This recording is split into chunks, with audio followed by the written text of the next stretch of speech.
மெத்தட்ஸில் analytic function, CR equation இதெல்லாம் வந்து இந்த வீடியோவில் பார்க்கலாம். ஸோ ஃபஸ்ட்டு அனாலிட்டிக் ஃபங்க்ஷன்னா என்ன, அனாலிட்டிக் ஃபங்க்ஷனுக்கு இருக்கிற மற்ற பேர் என்னென்ன அப்படின்னா, அனாலிட்டிக் ஃபங்க்ஷனை ரெகுலர் ஃபங்க்ஷன்ட்டும் சொல்கிறாங்க, ஹோலோமார்ஃபிக் ஃபங்க்ஷன் அப்படின்ட்டு சொல்கிறாங்க. ஸோ இதுக்கு என்ன மீனிங், ஒரு ஃபங்க்ஷன் அனாலிட்டிக்காக இருக்குது அப்படின்னா என்ன அப்படின்னா, நம்ம இதுக்கு முன்னாடி பார்த்தது வரைக்கும் ஒரு ஃபங்க்ஷன் வந்து அனாலிட்டிக்காக இருக்குன்னா அதுக்கு வந்து ஒரு ஃபைனைட் நம்பர் வரணும், ஃபைனைட்டான ஒரு வேல்யூ வந்துச்சுன்னா அது அனாலிட்டிக்காக இருக்குது. இன்ஃபைனைட் வந்ததுன்னா அது நாட் அனாலிட்டிக் அப்படின்ற மாதிரி படித்தோம். இங்கே அனாலிட்டிக் அப்படின்றது என்ன சொல்கிறாங்க அப்படின்னா, ஒரு பாயிண்ட்டில் ஒரு ஃபங்க்ஷனை டிஃபைன் பண்ணியிருக்காங்க, அந்த பாயிண்ட்டில் அந்த ஃபங்க்ஷன் அனாலிட்டிக்காக இருக்குது அப்படின்னு எப்போ சொல்லுவாங்க அப்படின்னா, அந்த பாயிண்ட்டில் அந்த ஃபங்க்ஷனுக்கு ஒரு டெரிவேட்டிவ் இருக்கணும். அதே மாதிரி அந்த பாயிண்ட்டை சுற்றி இருக்கிற ஒரு எல்லா பாயிண்ட்ஸுக்குமே வந்து அந்த ஃபங்க்ஷனுக்கு டெரிவேட்டிவ் இருக்கணும். ஓகேவா? அதாவது இப்போது இங்கே இந்த ஒரு பாயிண்ட்டில் இந்த ஒரு ஃபங்க்ஷன் டிஃபைன் பண்ணியிருக்காங்கன்னா, இந்த பாயிண்ட் இசட் நாட் அப்படின்னா இந்த பாயிண்ட்டில் ஒரு ஃபங்க்ஷன் டிஃபைன் பண்ணியிருக்காங்க, இந்த பாயிண்ட்டில் அந்த ஃபங்க்ஷனுக்கு டெரிவேட்டிவ் இருக்கணும். இப்போ எஃப்னு ஒரு ஃபங்க்ஷன் டிஃபைன் பண்ணியிருக்காங்க அப்படின்னா இந்த பாயிண்ட்டில் எஃப் டேஷ் இருக்கணும். இந்த பாயிண்ட்டில் மட்டும் இல்லாமல் இதை சுற்றி இருக்கிற எல்லா பாயிண்ட்ஸ்லேயுமே வந்து என்ன இருக்கணும், எஃப் டேஷ் இருக்கணும். அப்படி இருந்துச்சு அப்படின்னா அந்த ஃபங்க்ஷனை அனாலிட்டிக் ஃபங்க்ஷன் அப்படின்னு சொல்கிறாங்க. ஓகேவா? இதுதான் அனாலிட்டிக் ஃபங்க்ஷனுடைய டெஃபினேஷன். இப்போ நம்ம என்ன பார்க்க போகிறோம் அப்படின்னா, டெரிவேட்டிவ்ஸ் ஆஃப் காச்சி-ரீமன் ஈக்குவேஷன், அதாவது சிஆர் ஈக்குவேஷன் அப்படின்னு சொல்கிறோம். இதை வந்து டெரிவேட்டிவ் என்னன்னு பார்க்க போகிறோம். ஸோ ஒரு ஃபங்க்ஷன் அனாலிட்டிக்காக இருக்கிறதுக்கு நெசசரி கண்டிஷன் என்ன, சஃபிஷியன்ட் கண்டிஷன் என்ன, இந்த ரெண்டு தான் வந்து பார்க்க போகிறோம். நெசசரி கண்டிஷன் அண்ட் சஃபிஷியன்ட் கண்டிஷனை தனித்தனியாக பார்க்க போகிறோம். ஃபஸ்ட்டு நெசசரி கண்டிஷன் அப்படின்றத பார்க்க போகிறோம். ஸோ ஒரு காம்ப்ளெக்ஸ் ஃபங்க்ஷன் எப்படி டினோட் பண்ணுறாங்கன்னா, F of Z equal to you of X comma Y plus I into we of X comma Y அப்படின்னு டினோட் பண்ணுறாங்க. ஓகேவா? காம்ப்ளெக்ஸ்னால் என்ன இருக்கணும், ஐ இருக்கணும். So U of X comma Y plus I into we of X comma Y. இந்த U of X comma ஒய்யும் V of X comma ஒய்யும் எக்ஸ் கமா ஒய்யோடைய ரெண்டு ஃபங்க்ஷன்ஸ். ஸோ இது வந்து டோட்டலாக ஒரு காம்ப்ளெக்ஸ் ஃபங்க்ஷன். எஃப் ஆஃப் இசட்ன்றது ஒரு காம்ப்ளெக்ஸ் ஃபங்க்ஷன். இப்போ இந்த ஃபங்க்ஷன் அனாலிட்டிக்காக இருக்கணும் அப்படின்னா தோ யூ பை தோ x is equal to del v by del ஒய்யாக இருக்கணும், அண்ட் தோ வி பை தோ x equal to minus of del u by del ஒய்யாக இருக்கணும். ஓகேவா? டெரிவேட்டிவ்ஸ் வந்து இந்த மாதிரி இருந்துச்சு அப்படின்னா இது அனாலிட்டிக்ன்றாங்க. இதை வந்து சிம்பிளாக எப்படி எழுதுறாங்கன்னா, இந்த யூ பை எக்ஸ்ன்னு இருக்கு இல்லையா, அதை யூஎக்ஸ், வி ஒய்ன்றதை V Y and V X is equal to minus of U Y இப்படி வந்து எழுதுறாங்க. ஓகேவா? இப்போ நம்ம வந்து ப்ரூஃப்க்கு போகலாம். இதுதான் வந்து கண்டிஷன். இந்த கண்டிஷனை தான் வந்து ப்ரூஃபாக பார்க்க போகிறோம், சாட்டிஸ்ஃபை பண்ணதான் ப்ரூஃப் பார்க்க போகிறோம். இப்போ நம்ம ஆர்ன்னு சொல்லி ஒரு ரீஜன் எடுத்துக்கிறோம், அந்த ரீஜனில் இசட்னு சொல்லி ஒரு பாயிண்ட் எடுத்துக்கிறோம். அந்த பாயிண்ட்டில் ஒரு அனாலிட்டிக் ஃபங்க்ஷனை நம்ம வந்து டிஃபைன் பண்ணியிருக்கோம். F of z is equal to you of X comma Y plus I into we of X comma Y அப்படின்னு சொல்லி ஒரு ஃபங்க்ஷன் டிஃபைன் பண்ணியிருக்கோம். என்ன கொடுத்துட்டாங்க, இது வந்து ஒரு அனாலிட்டிக் ஃபங்க்ஷன் கொடுத்ததுனால இந்த இசட்ன்ற பாயிண்ட்டில் ஒரு டெரிவேட்டிவ் இருக்குன்னு அர்த்தமா? ஓகேவா? இசட்ன்ற பாயிண்ட்டில் ஒரு டெரிவேட்டிவ் இருக்குன்னு அர்த்தம். அப்போ அந்த இதே எஃப் ஆஃப் இசட்டுக்கு எஃப் டேஷ் ஆஃப் இசட் இருக்குன்னு அர்த்தம். அப்போ எஃப் டேஷ் ஆஃப் இசட் வந்து என்ன அப்படின்றது தான் போட போகிறோம். இது என்ன அப்படின்னா, limit del z tends to 0 f of z plus del z minus f of z by del z. இந்த ஈக்குவேஷன் வந்து ஃபர்ஸ்ட் ஈக்குவேஷன் எடுத்துக்கிறோம். இது வந்து நீங்கள் ஞாபகத்தில் வச்சு தான் ஆகணும். இது நம்ம நியூமரிக்கலில் படித்ததுக்கு சிமிலராக இருக்கிற மாதிரி இருக்கும். ஒன்றும் இல்லை, இங்கே வந்து நம்ம யூஸ் பண்ண போகிறது ரெண்டே டேர்ம் தான், இசட்டு டெல் இசட். ஓகேவா? ரெண்டே டேர்ம்ஸ் தான். ஃபஸ்ட்டு என்ன பண்ணுறாங்க, f of z plus del z, இந்த இசட்டையும் டெல் இசட்டையும் ஆட் பண்ணி அதை ஒரு ஃபங்க்ஷனில் போட்டு அந்த வேல்யூ ஒன்று, மைனஸ் எஃப் ஆஃப் இசட் இங்கே கொடுத்துருக்கிற ஃபங்க்ஷன் அது ஒன்று, டிவைடட் பை இங்கே எக்ஸ்ட்ராவாக இருக்கிறது என்ன, del z divided by del z அப்படின்னு போடுறோம். இங்கே லிமிட்டில் டெல் இசட் டென்ஸ் டு 0 அதுதான் வந்து இப்போ லிமிட்டு, இதுதான் வந்து என்னது டெரிவேட்டிவ். ஓகேவா? இப்போ நமக்கு என்ன தெரியும் அப்படின்னா, இசட்டை வந்து நம்ம எப்படி எடுத்துக்கிறோம்னா, இப்போ எக்ஸ் ப்ளஸ் ஐஒய் அப்படின்னு எடுத்துக்கிறோம். ஏன் எக்ஸ் ப்ளஸ் ஐஒய், இங்கே இருக்கிற எல்லாமே என்னது காம்ப்ளெக்ஸ் ஃபங்க்ஷன். ஸோ அதனால் இசட்டை வந்து நம்ம எக்ஸ் ப்ளஸ் ஐஒய் அப்படின்னு எடுத்துக்கிறோம். அப்போ இங்கே நான் டெல் இசட்னு மாட்டினேன்னா இங்கே எக்ஸும் டெல் எக்ஸ் ஆகிடும், ஒய்யும் டெல் ஒய் ஆகிடும். அப்போ del Z is equal to del X plus I del ஒய்யா. இப்போ நான் இசட் ப்ளஸ் டெல் இசட் கண்டுபிடிக்கணும். எதுக்கு இசட் ப்ளஸ் டெல் இசட் கண்டுபிடிக்கணும், ஏன்னா நான் வந்து இங்கே அதை சப்ஸ்டியூட் பண்ணணுன்றதுனால. அப்போ இசட் ப்ளஸ் டெல் இசட்ன்றது என்ன, x plus i y z plus இந்த இது டெல் எக்ஸ் ப்ளஸ் ஐ டெல் ஒய். இப்போ இந்த ரெண்டுத்துல இருந்தும் ரியல் அண்ட் இமேஜினரி பார்ட்ஸ் வந்து நான் தனித்தனியாக பிரிக்கிறேன். அப்போ இங்கே எக்ஸ் இருக்குது, இங்கே டெல் எக்ஸ் இருக்குது. அப்போ x plus del X plus ஐ into y plus del y. ஓகேவா? இப்போ f of z plus del z என்னது, இங்கே எக்ஸ் ப்ளஸ் டெல் எக்ஸ். இப்போ வந்து இது இசட் ப்ளஸ் டெல் இசட்ன்றது இந்த வேல்யூன்னு கொடுத்தாச்சு. இப்போ இதை வந்து நான் எங்கே சப்ஸ்டியூட் பண்ணுறேன்னா இந்த எஃப் ஆஃப் இசட்டில் சப்ஸ்டியூட் பண்ணுறேன். எஃப் ஆஃப் இசட்டுக்கு பதிலாக z plus del x substitute பண்ணுறேன். அதே மாதிரி இங்கே u of X comma y v of X comma y இருக்கு இல்லையா, இந்த எக்ஸ் கமா ஒய்க்கு பதிலாக நான் இங்கே கண்டுபிடிச்சி வச்சிருக்கிறேன் இல்லையா, எக்ஸுக்கு பதிலாக எக்ஸ் ப்ளஸ் டெல் எக்ஸ், ஒய்க்கு பதிலாக ஒய் ப்ளஸ் டெல் ஒய். இந்த மாதிரி இந்த வேல்யூ சப்ஸ்டியூட் பண்ணி இதை நான் செகண்ட் ஈக்குவேஷனாக எடுத்துக்கிறேன்.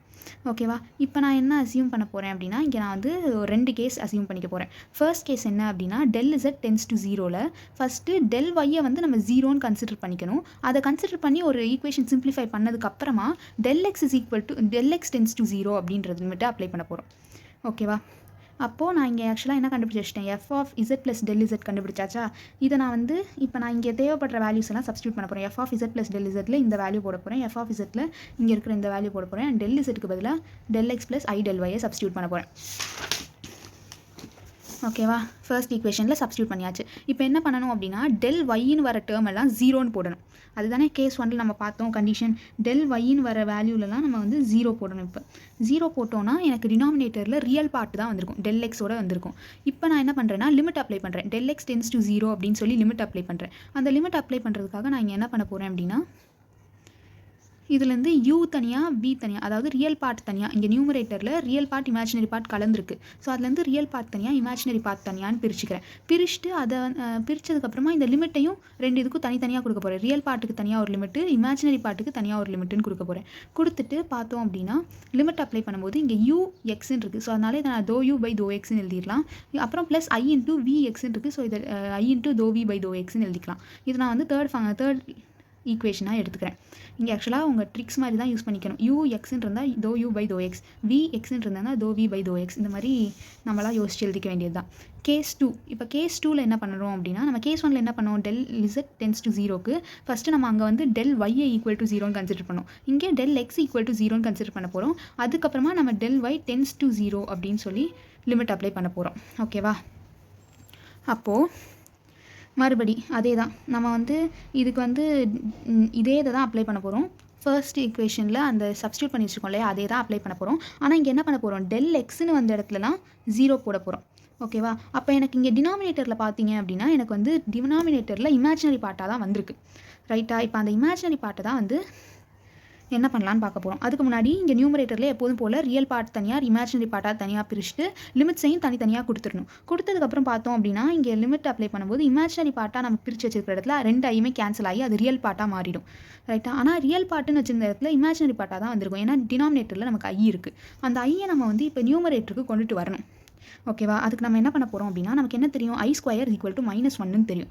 இங்கே வந்து +1 தான் இருக்குது, இங்கே -1 கிடையாது. இங்கே என்ன இருக்குது, +1 தான் இருக்குது. ஸோ அந்த +1ன்றதுக்கு என்ன பண்ணலாம் அப்படின்னா இங்கே இருக்கிற மைனஸ் இங்கே கொண்டு போகலாமா, அப்போ -i ஸ்கொயர். கரெக்டாக இந்த -i ஸ்கொயர் கொண்டு வந்து இங்கே சப்ஸ்டியூட் பண்ண போகிறோம். அதுதான் இங்கே எழுதியிருக்கோம். அப்போ இந்த ஐயும் அந்த ஸ்கொயரும் கேன்சல் ஆகி -iன்னு வரும். ரைட்டா, இந்த பார்ட் வந்து ரியல் பார்ட்டாக மாறிடுச்சு. ஏன்னா இங்கே அது ஐ கேன்சல் ஆகிடுச்சு. அப்போது திருப்பி இங்கே அதே டாக்டிக்ஸ் தான். u ஒய்ன்னு இருக்குது, அதனால் dou u by dou y. இங்கே v ஒய்ன்னு இருக்குது, அதனால் dou v by dou y. So இந்த ரெண்டு ஈக்குவேஷனு இதை வந்து ஃபோர்த் ஈக்குவேஷனாக எடுத்துக்கிறோம். இப்போ இந்த தேர்ட் ஈக்குவேஷன் அண்ட் ஃபோர்த் ஈக்குவேஷனை வச்சு கம்பேர் பண்ணி பார்த்தோம் அப்படின்னா லெஃப்ட் ஹேண்ட் சைடு ரெண்டுமே ஈக்குவலாக இருக்குது. ஸோ ரைட் ஹேண்ட் சைடை நம்ம ஈக்குவேட் பண்ணோம் அப்படின்னா dou u by dou x plus i into dou v by dou x is equal to minus i into dou u by dou y plus dou v by dou y அப்படின்னு வரும். இப்போ நம்ம வந்து இங்கேருந்து imaginary பார்ட்டையும் real பார்ட்டையும் equate பண்ண போகிறோம். So real பார்ட்டை equate பண்ணால் dou u by dou x is equal to dou v by dou yன்னு வரும். ஸோ இதுலேருந்து என்ன தெரியுது, ux is equal to vy ன்னு வரும். அதே மாதிரி இமேஜினரி பார்ட்டை ஈக்குவேட் பண்ணால் dou v by dou x is equal to minus of dou u by dou yன்னு வரும், which implies vx is equal to minus uy. So necessary condition satisfied. அடுத்ததான் நம்ம பார்க்க போகிறது sufficient condition. ஓகே, அடுத்ததான் நம்ம பார்க்க போகிறது சஃபிஷியன்ட் கண்டிஷன். சஃபிஷியன்ட் கண்டிஷனுக்குமே வந்து கிட்டத்தட்ட சிமிலராக தான் இருக்கும். இப்போ நம்ம சிஆர் ஈக்குவேஷனில் நெசசரி கண்டிஷன் ப்ரூவ் பண்ணோம் இல்லையா, அதை வச்சு தான் இங்கே நம்ம ப்ரூவ் பண்ணுற மாதிரி இருக்கும். ஃபைனலாக தான் அதை யூஸ் பண்ணுவோம். ஓகேவா, ஸோ என்ன கொடுத்துட்டாங்க, ஒரு ஃபங்க்ஷன் எஃப் ஆஃப் இசட் வந்து அனாலிட்டிக் இன் டொமைன் டி, அந்த டொமைன்லேயே அனாலிட்டிக்காக இருந்துச்சு அப்படின்னா இந்த ஃபங்க்ஷன் யூவும் வியும் டியில் டிஃப்ரென்ஷியபிளாக இருக்குன்றாங்க, அதாவது டியில் டெரிவேட்டிவ்ஸ் இருக்குன்றாங்க. அண்ட் இந்த UX is equal to VY and V X is equal to minus UY, இது வந்து சிஆர் ஈக்குவேஷன் சாட்டிஸ்ஃபை பண்ணுன்றது. இதை நம்ம அங்கே நம்ம வந்து ப்ரூவ் பண்ணியிருந்தோம். அடுத்தது என்ன சொல்லியிருக்காங்க, இந்த partial derivatives u x u y d v x v y இதெல்லாம் வந்து டியில் கண்டினியூஸாக இருக்குன்றாங்க. ஓகேவா, கண்டினியூஸாக இருக்குன்னா கண்டினியூஸாக டியில் இருக்குது அப்படின்னு சொல்லி சொல்கிறாங்க. இந்த டெரிவேட்டிவ்ஸ் எல்லாம் கண்டினியூஸாக இருக்குன்றாங்க. ஓகேவா, ஸோ ஃபஸ்ட்டு நம்ம என்ன பண்ண போகிறோம் அப்படின்னா இதுக்கு டெய்லர் சீரீஸ்லேருந்து ஆரம்பிக்க போகிறோம். ஓகேவா, டெய்லர் சீரீஸ்லேருந்து ஆரம்பிக்க போகிறோம். இங்கே வந்து பார்த்தோம் அப்படின்னா நம்மக்கிட்ட இருக்கிற வேரியபிள்ஸ் எத்தனை, 2 வேரியபிள்ஸ் இருக்குது, எக்ஸ் கமா ஒய்னு. நம்ம நியூமரிக்கலில் டெய்லர் சீரீஸ் பார்த்தோம், பட் ஆனால் அது 1 வேரியபிள்னு நினைக்கிறேன். 1 வேரியபிளா 2 வேரியபிளா 2 வேரியபிள் தான், பட் ஆனால் அங்கே நம்ம வந்து வேறு மாதிரி பார்த்துருந்தோம். அதுவும் இதுவும் கிட்டத்தட்ட சிமிலராக தான் இருக்கும். ஆனால் இங்கே வந்து பார்ஷியல் டெரிவேட்டிவ்ஸை வந்து இன்க்ளூட் பண்ணியிருக்கு. இப்போ f of x plus h comma Y plus h அப்படின்னு 2 வேரியபிள் எடுத்துக்கிறோம். இங்கே வந்து இந்த ஹெச்சும் கேயும் இம்பார்ட்டன்ட். ஓகேவா? ஸோ இதை வச்சு தான் நம்ம வந்து ஃபார்முலா எழுத போகிறோம். So first f of X comma ஒய்னு அந்த ஃபங்க்ஷன் எழுதிக்கணும். Plus 1/1 factorial into h into தோ எஃப் பை தோ எக்ஸ். இந்த எஃப்ஐ எக்ஸை பொறுத்து ஒரு தடவை டிஃப்ரென்ஷியேட் பண்ணி அதை ஹெச்சால் மல்டிப்ளை பண்ணிடணும். ப்ளஸ் எஃப்ஐ ஒய்யா பொறுத்து டிஃப்ரென்ஷியேட் பண்ணி கேஆல் மல்டிப்ளை பண்ணணும். இதுதான் வந்து ப்ராக்டிக்கலில் இருக்கும். இப்போ அடுத்தது 1+2 ஃபேக்டோரியல். இதே டேர்ம் உள்ளார இருக்கும், ஆனால் மேலே ஸ்கொயர். இந்த ஃபேக்டோரியலில் என்ன நம்பர் வருதோ அதுதான் இங்கே பவரில் வரும். ப்ளஸ் எக்ஸட்ரான்னு போய்கிட்டே இருக்கும். ஓகேவா? இதுதான் ஃபர்ஸ்ட் ஈக்குவேஷன். ஸோ இதுதான் வந்து ஜென்ரல் ஃபார்ம். இப்போ நான் என்ன பண்ண போகிறேன் அப்படின்னா, நமக்கு என்ன தெரியும்? F of x z plus del z is equal to அதுதானே நம்ம கண்டுபிடிக்கணும். f of z plus del z is equal to u of x plus del x y plus del y plus I into v of x plus del x y plus del y. இது நமக்கு தெரியுமா? இது வந்து நம்ம வந்து இந்த necessary கண்டிஷனில் இங்கே கண்டுபிடிச்சி வச்சுருக்கோம். நெசசரி கண்டிஷனில் கண்டுபிடிச்சி வச்சுருக்கோம். அதை தான் நம்ம வந்து இங்கே எடுத்துக்கிறோம். இங்கே கம்பேர் பண்ணுங்களேன். இதையும் இதை கம்பேர் பண்ணோம் அப்படின்னா, இங்கே யூன்றது ஒரு ஃபங்க்ஷனாக எடுத்துக்கிறோம், வீன்றது ஒரு ஃபங்க்ஷனாக எடுத்துக்கிறோம். அண்ட் இங்கே வந்து எக்ஸ் ப்ளஸ் ஹெச்சுக்கு பதிலாக எக்ஸ் ப்ளஸ் டெல் எக்ஸ்ன்னு இருக்கா. அப்போ இந்த டெல் எக்ஸ் தான் இங்கே ஹெச். அதே மாதிரி ஒய் ப்ளஸ் கேக்கு பதிலாக டெல் ஒய்ன்னு இருக்கா. அப்போ ஒய் தான் இங்கே கே, டெல் ஒய் தான் இங்கே கே. அதே மாதிரி இங்கே del x h del y k. 2 ஃபங்க்ஷனையும் இப்போ வந்து எக்ஸ்பேண்ட் பண்ணணும் டெய்லர் சீரிஸை பொறுத்து. ஸோ ஃபஸ்ட்டு யூன்ற ஃபங்க்ஷனை எக்ஸ்பேண்ட் பண்ணுறோம். அப்போ இதுக்கேற்ற மாதிரி u of X comma Y plus 1/1 factorial into del x del u, ஏன்னா யூவை தானே டிஃப்ரென்ஷியேட் பண்ணணும். தோ யூ பை தோ எக்ஸ், எக்ஸை பொறுத்து ஒரு தடவை டிஃப்ரென்ஷியேட் பண்ணி டெல் எக்ஸால் மல்டிப்ளை பண்ணுறோம். ப்ளஸ் ஒய்யை பொறுத்து ஒரு தடவை டிஃப்ரென்ஷியேட் பண்ணி டெல் ஒய்யால் மல்டிப்ளை பண்ணுறோம். இந்த மாதிரி போகுது. அதுக்கப்புறம் செகண்ட் பவர் போட்டு எக்ஸெட்ரா போடுறோம். அதுக்கடுத்து ஐ இன்ட்டு வி இந்த ஃபங்க்ஷன் இருக்கு இல்லையா, இதையும் அதே மாதிரி எக்ஸ்பேண்ட் பண்ணுறோம். இப்போ அடுத்த ஸ்டெப்பில் நம்ம என்ன பண்ண போகிறோம் அப்படின்னா, இந்த இதில் ஐயை வந்து உள்ளார மல்டிப்ளை பண்ணிடுறோம். ஓகேவா? மல்டிப்ளை பண்ணி ஹையர் பவர்ஸில் இருக்கு இல்லையா, அதை வந்து ஒமிட் பண்ணுறோம். இங்கே பவரில் 1 இருக்கிறது வரைக்கும் மட்டும்தான் நம்ம இப்போ கன்சிடர் பண்ணிக்க போகிறோமே தவிர 2, 3 அப்படின்னு இருக்கிறதுலாம் நம்ம ஒமிட் பண்ண போகிறோம். ஸோ இங்கே மொத்தம் 4 டேர்ம் தான் நம்ம எடுத்துக்கவே போகிறோம். ஓகேவா? அந்த 4 டேர்மையும் நம்ம எப்படி எழுதிக்கிறோம் அப்படின்னா, ஃபஸ்ட்டு 4 டேர்மை தனித்தனியாக ஐயை உள்ளார மல்டிப்ளை பண்ணி தனித்தனியாக எடுத்து எழுதிட்டு, அடுத்த ஸ்டெப்பில் நான் என்ன பண்ணியிருப்போம் அப்படின்னா, டெல் எக்ஸுன்ற வரதை காமனாக வெளில எடுத்துடுறோம். ஃபஸ்ட்டு இந்த u of x, y plus I into v of x, y இதில் எந்த சேஞ்சஸும் வராது. இது அப்படியே தான் இருக்கும். இந்த டேர்ம் அண்ட் இந்த டேர்மில் தான் சேஞ்சஸே வரப்போகுது. ஸோ இந்த டேர்மில் இந்த 2 டேர்மில் ஃபஸ்ட்டு என்ன பண்ணுறோம் அப்படின்னா, டெல் எக்ஸை காமனாக வெளில எடுக்கணும். அப்போ டெல் எக்ஸை காமனாக வெளில எடுத்துட்டோம்னா இங்கே தோ யூ பை தோ எக்ஸ் அது வந்துருச்சா. ப்ளஸ் I into இங்கே ஐ இருக்குது, இந்த ஐயை உள்ளார மல்டிப்ளை பண்ண I into doe v by தோ எக்ஸ் இன்ட்டு டெல் எக்ஸ். ஓகேவா? அதே மாதிரி டெல் ஒய்யை காமனாக வெளில எடுத்தோம்னா doe v by doe y, doe u by doe y plus I into doe v by doe y del y அப்படின்னு இருக்கும். இது வந்து ஆக்சுவலாக என்னது? F of z plus del z. ஓகேவா? இப்போ வந்து நம்ம டெரிவேட்டிவ்னா எப்படி இருக்குன்னு பார்த்தோம். F of z plus del z minus f of z divided by del z அப்படி இருக்குன்னு பார்த்தோமா. இப்போ நான் என்ன பண்ண போகிறேன்னா, இந்த f of z plus del இசட்டை நம்ம இவ்வளோ நேரம் கண்டுபிடிச்சோம். மைனஸ் எஃப் ஆஃப் இசட் பண்ண போகிறேன். எஃப் ஆஃப் இசட்னா என்ன? U of X comma Y plus i into v of X comma ஒய்யா. அந்த டேர்ம் தானே இங்கே ஸ்டார்டிங்கில் இருக்குது. இதே டேர்ம் தான். இதுதான் ஆக்சுவலாக என்னது? எஃப் ஆஃப் இசட்டா. இதே டேர்ம் தான் இங்கே ஸ்டார்டிங்லேயும் இருக்குது. அப்போ நான் இதுலேருந்து எஃப் ஆஃப் இசட்டை சப்ராக்ட் பண்ணுறேன் அப்படின்னா, அதாவது இதே டேர்ம்ஸ் சப்ராக்ட் பண்ணுறேன்னா இந்த 2 டேர்மும் கேன்சல் ஆகிடுமா. அப்போ எனக்கு மீதி இந்த 2 டேர்ம் மட்டும்தான் இருக்கும். கரெக்டாக? இப்போ நான் இந்த டேர்மில் தான் கொஞ்சம் வேலையெல்லாம் பார்க்க போகிறேன். இதில் ஃபஸ்ட்டு டேர்ம் அப்படியே இருக்கட்டும். செகண்ட் டேர்மில் நான் இப்போ கொஞ்சம் சேஞ்சஸ் பண்ண போகிறேன். செகண்ட் டேர்மில் சிஆர் ஈக்குவேஷன் யூஸ் பண்ண போகிறேன். சிஆர் ஈக்குவேஷனை பொறுத்த வரைக்கும் எதுக்கு நான் இப்போ இந்த செகண்ட் டேர்மை யூஸ் பண்ண போகிறேன் அப்படின்னா, எல்லாத்தையும் நான் தோ எக்ஸை பொறுத்தே கொண்டு வரலான்னு இருக்கேன். தோ எக்ஸை பொறுத்தே கொண்டுட்டு வந்துட்டேன்னா நான் del X plus i into del ஒய்னு கொண்டு வந்துடுவேன். Del X plus i into del y என்ன ஞாபகம் இருக்கா? F of z is equal to x plus f of z is equal to x plus i y. அப்போ del Z is equal to del X plus I del ஒய்யா. இப்போ இது என்னது? Del இசட்டா. இந்த மாதிரி நான் கொண்டுட்டு வர போகிறேன். ஏன் இந்த மாதிரி கொண்டுட்டு வரணும்? ஏன்னா நமக்கு லிமிட்டில் என்னது? இதுதானே ஆக்சுவலாக லிமிட்டு. இப்படி தானே வந்து டெரிவேட்டிவ் இருக்குன்னு பார்த்துருக்கோம். ஸோ அதில் வந்து இந்த ஃபார்மேட்டை தான் நான் வந்து இப்போ கொண்டுட்டு வந்துட்டு இருக்கேன். அதனால் நான் வந்து அதை எவ்வளோ தூரம் சிம்பிளிஃபை பண்ண முடியுமோ அவ்வளோ தூரம் சிம்பிளிஃபை பண்ண போகிறோம். ஸோ இப்போ நான் என்ன பண்ணுறேன் அப்படின்னா, இந்த செகண்ட் ஈக்குவேஷனில் சிஆர் ஈக்குவேஷனை யூஸ் பண்ண போகிறேன். சிஆர் ஈக்குவேஷனை பொறுத்த வரைக்கும் என்னது? V x is equal to minus u y. இந்த செகண்ட் டேர்மை மட்டும் தான் இப்போ கன்சிடர் பண்ணுறேன். ஓகேவா? அப்போ v x is equal to minus u y. அப்போ இதுலேருந்து யூஒய் எடுக்கலாமா? U y is equal to minus of v x. அப்போ இங்கே இருக்கிற யூஒய்க்கு பதிலாக மைனஸ் ஆஃப் விஎக்ஸ்ன்னு எழுதலாமா? மைனஸ் தோ வி பை தோ எக்ஸ்ன்னு எழுதலாமா? இப்போ இந்த மைனஸ்ன்னு முன்னாடி இருக்கு இல்லையா, -1ன்றது ஐ ஸ்கொயர். ஸோ அதனால் நான் ஐ ஸ்கொயர் இன்ட்டு தோ வி பை தோ எக்ஸ்ன்னு எழுதிக்கிறேன். ஓகேவா? இப்போ நான் இந்த டேர்ம்லேருந்து ஐயை காமனாக வெளில எடுக்கிறேன். ஐயை காமனாக வெளில எடுத்துகிட்டு இந்த டேர்மை நான் ஃபஸ்ட்டு எழுதிக்கிறேன், இதை வந்து செகண்டாக எழுதிக்கிறேன். அதனால தான் இது இப்படி மாறி இருக்குது. கன்ஃபியூஸ் ஆகிக்க வேணாம். ஓகேவா? ஐயை நான் காமனாக வெளில எடுத்துட்டேன். இப்போ மறுபடியும் நான் சிஆர் ஈக்குவேஷனை யூஸ் பண்ணுறேன். எதுக்கு? எனக்கு ஆல்ரெடி ஒரு டேர்ம் வந்து தோ எக்ஸ்னு காமனாக வந்துருச்சு. கீழே இன்னும் ஒரு டேர்முக்கு மட்டும் தோ வைன்னு இருக்கு இல்லையா, அதையும் நான் தோ எக்ஸ்னு மாற்றணும். என்ன டேர்முக்கு தோ வைன்னு இருக்குது? விஒய்ன்ற டேர்ம் தான் இருக்குது நம்மகிட்ட. விஒய்னா யூஎக்ஸ் இஸ் ஈக்குவல் டு விஒய்யா? அப்போ விஒய்க்கு பதிலாக நம்ம யூஎக்ஸ் போடலாமா? அதை தான் நம்ம வந்து இங்கே போட்டிருக்கோம். I into doe u by தோ எக்ஸ் ப்ளஸ் ஐ இன்ட்டு தோ வி பை தோ எக்ஸ். இப்போ இந்த ரெண்டு டேர்மையும் பாருங்கள், ப்ராக்கெட்டில் இருக்கிற ரெண்டு டேர்ம்ஸும் சேமா. அப்போ அதை காமனாக வெளில எடுத்துட்டோம். மீதி என்ன இருக்குது? Del X plus i into del ஒய்யா வந்துருச்சா? இப்போ இது என்னது ஆக்சுவலாக f of z plus del z minus f of z. இப்போ நான் இதை வந்து டெல் இசட்டால் டிவைட் பண்ணுறேன். டெல் இசட்னா என்ன? Del X plus i into del y. அப்போ அந்த ரெண்டு டேர்ம் கேன்சல் ஆகி எனக்கு வெறுமனே இந்த டேர்ம் மட்டும் இருக்குதா? இப்போ நான் ரெண்டு சைடும் வந்து லிமிட்ஸ் அப்ளை பண்ணுறேன். Limit del z tends to 0ன்ட்டு எனக்கு இங்கே வந்து லிமிட் அப்ளை பண்ண முடியும், ஆனால் இங்கே லிமிட் அப்ளை பண்ண முடியாது. ஸோ இங்கே நான் லிமிட் அப்ளை பண்ணேன்னா என்ன வரும்? எஃப் டேஷ் ஆஃப் இசட்னு வருமா? இதை வந்து எப்படி எஃப் டேஷ் ஆஃப் இசட்னு வரும் அப்படின்னு நீங்கள் கேட்டிங்கன்னா, இங்கே நம்ம ஃபஸ்ட்டே என்ன எழுதிருக்கோம்? ஃபஸ்ட் ஈக்குவேஷனில் நெசசரி கண்டிஷனுடைய ஃபஸ்ட் ஈக்குவேஷனில் எஃப் டேஷ் ஆஃப் இசட்னு தான் எழுதியிருக்கோம். அதனால் எஃப் டேஷ் ஆஃப் இசட்னு எழுதிடலாம். இப்போ இதை வந்து நான் அப்படியே எழுதிக்கிறேன். இப்போது சிஆர் ஈக்குவேஷன் யூஸ் பண்ணேன்னா என்னால் இந்த ரெண்டு டேர்ம்ஸையும் சேஞ்ச் பண்ண முடியுமா? என்னது? யூஎக்ஸ் இஸ் ஈக்குவல் டு விஒய்யா, அதனால் யூஎக்ஸ் இஸ் ஈக்குவல் டு விஐன்னு போட்டாச்சு. அடுத்து v x is equal to minus யூஒய்யா, அதே மாதிரி போட்டோம். ஓகேவா? ஸோ இதுலேருந்து நமக்கு என்ன தெரியுது அப்படின்னா, இந்த 4 பார்ஷியல் டெரிவேட்டிவ்ஸும் டியில் கண்டினியூஸாக தான் இருக்குதுன்னு தெரிய வருது. ஓகே, ஸோ இப்போ நம்ம கொஞ்சம் ப்ராப்ளம்ஸ் பார்க்கலாம். நான் வந்து ஜஸ்ட் ஒரு பேசிக் ஐடியா மட்டும் சொல்லி கொடுத்துட்றேன், எல்லா ப்ராப்ளமும் எக்ஸ்பிளைன் பண்ண போகிறதில்ல. ஓகேவா? ஸோ ஃபஸ்ட்டு என்ன கொடுத்துருக்காங்க அப்படின்னா, f of z is equal to z பார்னு கொடுத்துருக்காங்க. எப்போதுமே இசட் அப்படின்னா நமக்கு என்ன தெரியும்? எக்ஸ் ப்ளஸ் ஐஒய்ன்னு தெரியும். நல்லா ஞாபகம் வச்சுக்கோங்க, இசட் பார் அப்படின்னா அது எக்ஸ் மைனஸ் ஐஒய்யை குறிக்கும். ஓகேவா? ஸோ நம்ம இசட் பாரை எக்ஸ் மைனஸ் ஐஒய் அப்படின்னு சொல்லி எக்ஸ்பேண்ட் பண்ணிக்கிறோம்.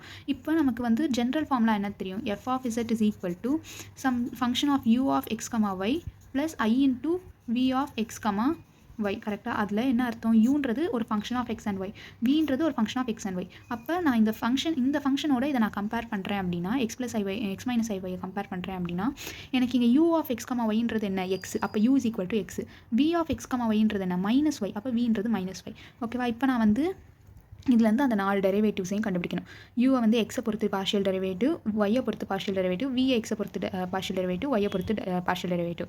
இப்போ யூவை வந்து நான் இப்போ தோ யூ பை தோ எக்ஸ் கண்டுபிடிக்கிறேன்னா எக்ஸை டிஃப்ரென்ஷியேட் பண்ணும்போது 1 தான். இங்கே எனக்கு ஒய்யே கிடையாது, அதனால் தோ யூ பை தோ ஒய் 0 ஆகிடும். தோ வியில் வந்து இங்கே வியில் வந்து எனக்கு எக்ஸ் கிடையாது, ஸோ தோ வி பை தோ எக்ஸ் 0, தோ வி பை தோ ஒய் வந்து -1ன்னு வரும். இங்கே பார்த்தீங்க அப்படின்னா சிஆர் ஈக்குவேஷன் சாட்டிஸ்ஃபை பண்ணதான் பார்க்கணும். சிஆர் ஈக்குவேஷன் என்ன? UX is equal to VY, UX is equal to VY. இது ரெண்டும் ஈக்குவலாக இருக்கணும், இது ரெண்டும் ஈக்குவலாக நெகட்டிவில் இருக்கணும். எனக்கு இது கூட சாட்டிஸ்ஃபை பண்ணிடுச்சு, நான் இந்த ஈக்குவேஷன் சாட்டிஸ்ஃபை பண்ணல. ஏன்னா இங்கே 1 பாசிட்டிவ் இருக்குது, இங்கே 1 நெகட்டிவ் இருக்குது. ஸோ சிஆர் ஈக்குவேஷன் சாட்டிஸ்ஃபை பண்ணலன்றதுனால அது நாட் அனாலிட்டிக். இதுதான் வந்து காமன் ப்ரொசீஜர். ஓகேவா? கொஷின்ஸ் மட்டும்தான் கொஞ்சம் சேஞ்சஸ் இருக்கும். இப்போ அடுத்த கொஸ்டின் பார்த்தீங்கன்னா எக்ஸ் ஸ்கொயர் ப்ளஸ் ஐஒய் ஸ்கொயர்னு இருக்குது. இங்கே ஈஸியாக நீங்கள் வந்து யூவையும் வியையும் எடுத்துடலாம். அப்போ அடுத்தது பாருங்களேன், f of z is equal to e power இசட்னு இருக்குது. அப்போ இ பவர் இசட்னா என்ன அர்த்தம்? இசட்டுக்கு பதிலாக எக்ஸ் ப்ளஸ் ஐஒய் நீங்கள் கொடுக்கணும். அப்போ இ பவர் எக்ஸ் ப்ளஸ் ஐஒய். அப்போ இ பவர் எக்ஸ் ப்ளஸ் ஐஒய்னா இந்த வந்து ரெண்டாக பிடிக்கலாமா? E power X into e power ஐஒய் into e power ஐஒய் அப்படின்றத வந்து எப்படி சொல்கிறோம் அப்படின்னா, இ பவர் ஐ தீட்டா அப்படின்னு எடுத்துக்கிறோம். அந்த ஒய் சம் தீட்டா அப்படின்ற மாதிரி வச்சோம் அப்படின்னா general formula cos theta plus i sine theta. ஓகேவா? இ பவர் ஐ தீட்டா அப்படின்னாலே cos theta plus i sine theta. இப்போ நான் இதை வந்து இங்கே அப்ளை பண்ணுறேன் அப்படின்னா, இங்கே தீட்டாக்கு பதிலாக என்ன இருக்குது? ஒய் இருக்குது. அப்போ cos Y plus i sign Y. இப்போ வெளியில் இருக்கிற இ பவர் எக்ஸை உள்ளார நான் மல்டிப்ளை பண்ணேன் அப்படின்னா எனக்கு ரியல் பார்ட்டும் இருக்குது, இமேஜினரி பார்ட்டும் இருக்குது. ரியல் பார்ட்டில் இருக்கிறது என்னது? யூ. இமேஜினரி பார்ட்டில் இருக்கிறது வி. ஸோ இதுலேருந்து நம்ம யூவி எடுத்து டிஃப்ரென்ஷியேட் பண்ணி வருதான்னு பார்க்கலாம். ஓகேவா? அதே மாதிரி அடுத்தது பாருங்கள், இ பவர் இசட் பார். இசட் பார்னால் என்னன்னு சொன்னேன்? எக்ஸ் மைனஸ் ஐஒய்ன்னு சொன்னேன்னா, அப்போது இங்கே எப்படி வரும்? E power x into e power minus ஐஒய். E power minus ஐ தீட்டா அப்படின்னா காஸ் தீட்டா மைனஸ் ஐ சைன் தீட்டான்னு வரணும். இப்போ ப்ளஸ்ஸு ஐ தீட்டா அப்படின்னா அது cos theta plus i sine theta. ஓகேவா? மைனஸ் ஐ தீட்டா அப்படின்னா காஸ் தீட்டா மைனஸ் ஐ சைன் தீட்டா. ஓகேவா? இப்போ அதை வந்து இங்கே சப்ஸ்டியூட் பண்ணுறோம். சப்ஸ்டியூட் பண்ணி உள்ளார மல்டிப்ளை பண்ணிவிட்டு நம்ம அதுலேருந்து ரியல் பார்ட் வந்து யூன்னு எடுத்துக்கிறோம், இமேஜினரி பார்ட்டில் வின்னு எடுத்துக்கிறோம். அதை வச்சு நம்ம பார்க்குறோம். அடுத்தது பாருங்கள், அடுத்தது பார்த்தீங்கன்னா f of z is equal to z ஸ்கொயர்னு இருக்குது. கரெக்டாக? இசட் ஸ்கொயர்ன்றது என்ன? இசட்னா என்ன? எக்ஸ் ப்ளஸ் ஐஒய், இதோடைய ஹோல் ஸ்கொயர். அப்போ நம்ம வந்து ஸ்கொயர் இது அல்ஜிப்ராய்க் ஐடென்டிட்டி பற்றி பிரிக்கிறோம். Z square plus 2iXy minus y square அப்படின்ட்டு. இதில் ரியல் பார்ட் தனியாக எடுத்தோம்னா என்னது? X square minus y square. இது வந்து ஒரு ரியல் பார்ட். அப்போ யூன்றது என்ன? X square minus y square தான். இங்கே வந்து இமேஜினரி பார்ட் என்னது? 2iXy, அதாவது i இன்ட்டு 2xy. 2xyன்றது தான் வீண் எடுத்துக்கிறோம். அதுக்கப்புறம் அதை சால்வ் பண்ணி போடுறது தான். அடுத்தது இசட் கியூப். இசட் கியூபும் அதே மாதிரி தான். கியூப் வச்சு எக்ஸ்பேண்ட் பண்ணி அதுக்கப்புறம் அதுலேருந்து ரியல் பார்ட் இமேஜினரி பார்ட் தனித்தனியாக பிரித்து யூஸ் பண்ண போகிறோம். இதில் வந்து ஒரு இம்பார்ட்டன்ட் நோட் என்ன அப்படின்னா, அனாலிட்டிக் ஃபங்க்ஷனாக எப்போதுமே அனாலிட்டிக் ஃபங்க்ஷனாக இருக்கிறது z⁻n அந்த எண்ணில் எந்த நம்பர் வந்தாலுமே அது அனாலிட்டிக் தான். 1/z அனாலிட்டிக் தான். பாலினாமியல் எது வந்தாலும் இது அனாலிட்டிக் தான் அப்படின்றாங்க. ஓகே, அடுத்த கொஸ்டின் பாருங்கள். f(z) = sin x sin y minus i cos x cos y. இதுலேருந்தும் நீங்கள் uv தனித்தனியாக எடுத்துட முடியும். அதை வச்சு நீங்கள் சால்வ் பண்ணிடலாம். அதுக்கப்புறமா e⁻x into cos y minus i sin y இருக்குது. இங்கே e⁻x நீங்கள் உள்ளார மல்டிப்ளை பண்ணதுக்கப்புறம் தான் uv தனியாக எடுத்து சால்வ் பண்ணணும். அதுக்கப்புறமா f(z) = sin zன்றது ஒரு அனாலிட்டிக் ஃபங்க்ஷன் சொல்லி ப்ரூவ் பண்ண சொல்லியிருக்காங்க. இங்கே sin zன்னு இருக்குது. zக்கு பதிலாக நீங்கள் x + iy சப்ஸ்டியூட் பண்ணணும். அப்போ x + iy சப்ஸ்டியூட் பண்ணிங்கன்னா sin of x + iy இருக்குது. ஸோ sin of a + bன்ற ஃபார்முலாவில் இருக்குது. sin a + b என்ன? sin a cos b + cos a sin b அந்த ஈக்குவேஷன் படி எக்ஸ்பேண்ட் பண்ணுறோம். இப்போ இப்படி இருக்கும்போது இதுலேருந்து நம்மளால் ரியல் பார்ட் தனியாக இமேஜினரி பார்ட் தனியாக பிரிக்க முடியாது. அதை பிரிக்கிறதுக்காக என்ன பண்ணுறோம் அப்படின்னா, இமேஜினரி பார்ட்டை சேஞ்சஸ் பண்ண முடியுதான்னு பார்க்க போகிறோம். இப்போ இந்த cos iy நான் எப்படி எழுதலாம் அப்படின்னா, cos hyன்னு எழுதலாம். cos iy நான் cos hyன்னு எழுதலாம். அதே மாதிரி sin iy I sin hyன்னு எழுதலாம். ஹைப்பர்பாலிக் ஃபங்க்ஷன்ஸாக மாற்ற போகிறோம். ஓகேவா? ஹைப்பர்பாலிக் ஃபங்க்ஷன்ஸில் எப்போதுமே பாசிட்டிவாக தான் இருக்கும், நெகட்டிவ் வரவே வராது. ஸோ cos iy cos hyன்னு மாறுது, sin iy I sin hyன்னு மாறுது. இப்போ இதை நான் ரெண்டுத்தையும் சப்ஸ்டியூட் பண்ணேன்னா இது வந்து எனக்கு ரியல் பார்ட்டாக இருக்கும். இங்கே I into sin hyன்னு வரதுனால I முன்னாடி வந்துடும். அப்போ ஆட்டோமேட்டிக்காக இது வந்து இமேஜினரி பார்ட் ஆகிடும். இங்கே பாருங்கள் எப்படி இருக்குது, sin x cos hy இது ரியல் பார்ட்டா, I into cos x sin hy இது இமேஜினரி பார்ட் வந்துடும். ஓகே, அடுத்து அனாலிட்டிசிட்டி ஆஃப் f(z) = 1/zன்றதுக்கு 1/z என்னது? zக்கு பதிலாக x + iy போடுறோமா? இப்போ வந்து நான் multiply and divide by conjugate பண்ணுறேன். x - iy all multiply and divide பண்ணுறேன். அப்படி மல்டிப்ளை அண்ட் டிவைட் பண்ணி சால்வ் பண்ணேன்னா எனக்கு வந்து ரியல் பார்ட் தனியாக இமேஜினரி பார்ட் தனியாக வந்துடும். அதுக்கப்புறமா நான் என்ன பண்ணுறேன், அதை uvன்னு எடுத்துக்கிட்டு சால்வ் பண்ணுறேன். ஓகே, அடுத்தது function f(z) = modulus z² is differentiable only at origin சொல்லி நம்ம காமிக்கணும். இப்போ மாடுலஸ் z அப்படின்னு வந்துட்டாலே அதுக்கு என்ன அர்த்தம்னா √(x² + y² தான். ஓகேவா? √(x² + y² இதுதான் வந்து இதுக்கான அர்த்தம். அப்போ இந்த மாடுலஸ் z²க்கு இது அர்த்தம்னா z² வந்துச்சுன்னா அப்போ இந்த ரூட் கேன்சல் ஆகிடும். வெறுமனே x² + y². இப்போ இதை வந்து ரியல் பார்ட் இது வெறும் x² + y² தான் இருக்குது. இமேஜினரி பார்ட்டே இங்கே கிடையாது. ஸோ v வந்து 0, u வந்து இந்த வேல்யூ. இந்த ரெண்டு வேல்யூயும் கண்டுபிடிச்சிடணும். இப்போ என்ன சொல்லியிருக்காங்க, நம்ம என்ன ப்ரூவ் பண்ணணும், ஆரிஜினில் அது அனாலிட்டிக்காக இருக்குது அப்படின்னு சொல்லி ப்ரூவ் பண்ண போகிறோம். ஸோ அதனால் CR ஈக்குவேஷன் சாட்டிஸ்ஃபை பண்ணுற மாதிரியே நம்ம எடுத்துக்கிறோம். ux = vy vx = -uy அப்படின்ட்டு எடுத்து x yக்கு வேல்யூ கண்டுபிடிக்கணும். அப்படி கண்டுபிடிக்கும் போது பார்த்தீங்க அப்படின்னா ரெண்டுமே 0 தான் வந்து நிற்கிது. ஸோ 0,0ன்ற பாயிண்ட் என்னது, ஆரிஜின் பாயிண்ட். அங்கே வந்து அது அனாலிட்டிக்காக இருக்குது அப்படின்னு சொல்லி நம்ம இங்கே ப்ரூவ் பண்ணுறோம். அடுத்தது okay, find the constants ABC if அப்படின்னு சொல்லி ஒரு ஃபங்க்ஷன் கொடுத்துட்டாங்க. இது அனாலிட்டிக்காக இருக்குன்னு சொல்லி கொடுத்துட்டாங்க. இப்போ நான் இதுலேருந்து என்ன கண்டுபிடிக்கணும், ABCன்னு 3 பாயிண்ட் தான் கண்டுபிடிக்கணும். அப்போ f(z) வந்து நான் இங்கேருந்து uv எடுத்து அதை நான் டிஃப்ரென்ஷியேட் பண்ணி எழுதி CR ஈக்குவேஷன் யூஸ் பண்ணி ஈக்குவேட் பண்ணேன்னா எனக்கு Cக்கும் Bக்கும் ஆன்சர் வந்துடும். ஏன்றது வந்து அந்த Bன்றது ஏவை டிபெண்ட் பண்ணி தான் இருக்கும். ஓகே, ஸோ இதுதான் வந்து அனாலிட்டிக் ஃபங்க்ஷனுக்கான ப்ராப்ளம்ஸ் இதோட முடியுது. இதுக்கப்புறம் ப்ராப்பர்ட்டிஸ் ஆரம்பிக்கிறேன்.